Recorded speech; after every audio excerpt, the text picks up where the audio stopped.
Homage to Hazel Dickens. Neither the house nor the barn can keep me, now I'm moving on. Whether I go or stay, the pain will be the same. So now I'm picking up my suitcase with the leather handle that my Uncle Brack brought home from France, and now I'm waving to you all.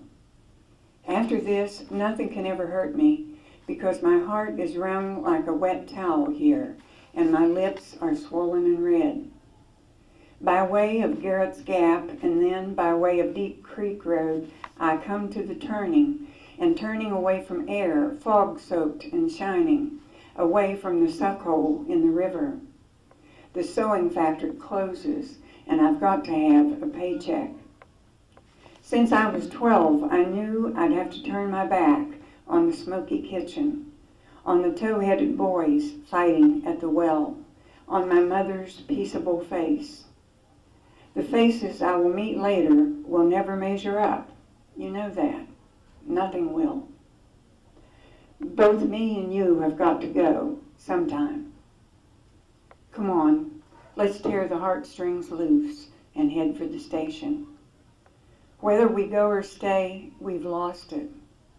The porch, the cold crocks of cream in the cellar, the red-boned hound in the yard, the wild azalea all orange and sweet. We've lost it, standing here looking at it this way. So we should turn our faces outward from this place, string our guitars, and go. At 24.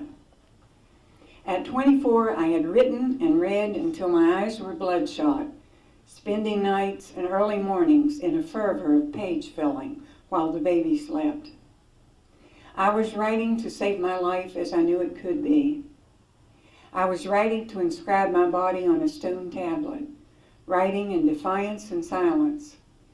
Nothing could stop me. I kept saying no to the paper. I kept saying, you can't have me, to the junior league, to the tiny streets, to impossible jobs and prissy motherhood.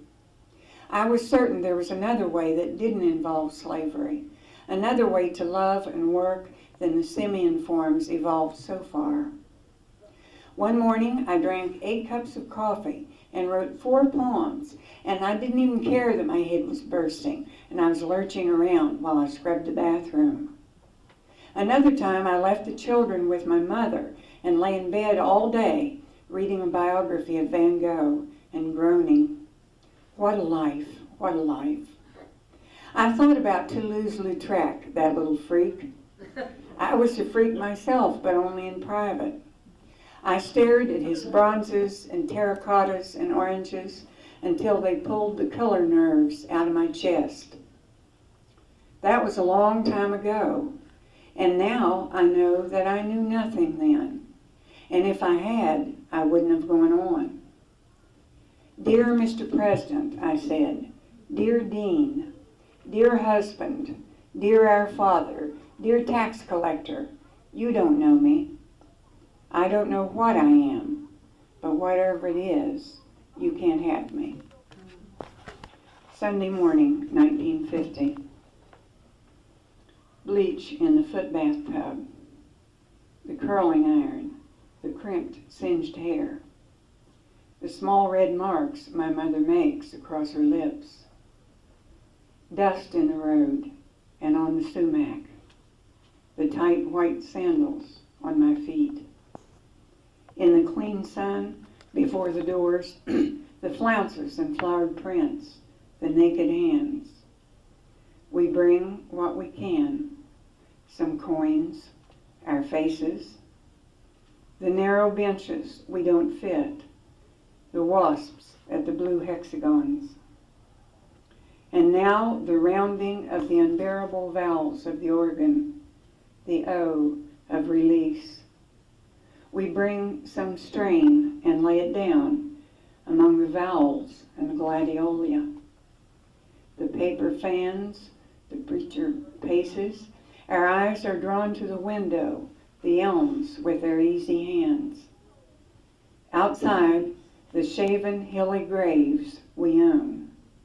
Durette, Durette, Durette. The babies there that are not me. Beside me, Mrs. G sings like a chicken flung in a pan on Sunday morning. This hymnal I hold in my hands, this high bare room, this strict accounting, this rising up.